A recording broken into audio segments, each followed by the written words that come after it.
pa-thank you, ha? Anytime. Swerte mo nga, late ako gumising. Kaya nagpanga pa tayo. I think it's my lucky day. Grabe yung mga bata niya kanina, no? Even. Sarap nilang kalbo eh. Pag-pasensyahan mo na.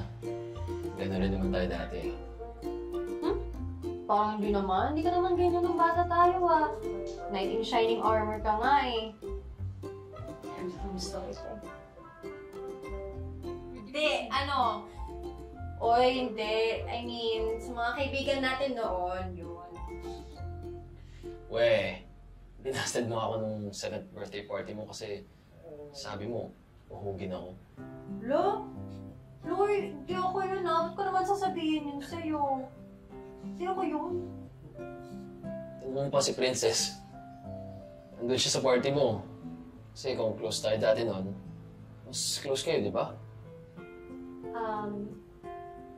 Pwede wag muna natin pag-usapan si Princess.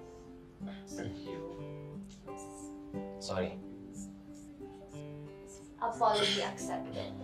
Thank you, Miko. You're welcome. Una na ako. Hello. Bye, Miko! Bye. Ingat ka. Kathy, bakit ulala na naman ito? Nangyari dito?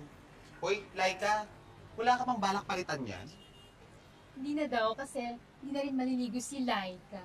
Gusto ko naman pag-ibig yan. Nabaliw ka na maho ka pa. Ano ba kayo? You're countering my negative energy. Baliktad. Stop countering my positive energy dapat. Whoever. Basta ang bottom line, si Miko, napaka-bait at napaka-gentleman niya. Grabe. I think lang ha, I think magiging close ulit kami. Correct. So, ang technique, ibalik ang childhood.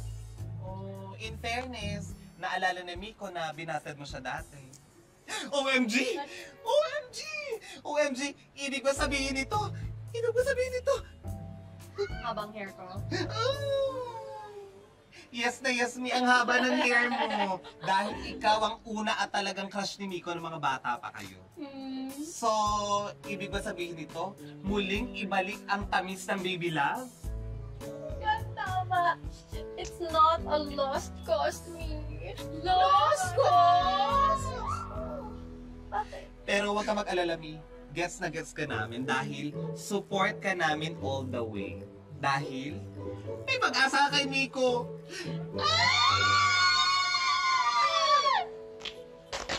Oh my gosh, Mami! So happy for you!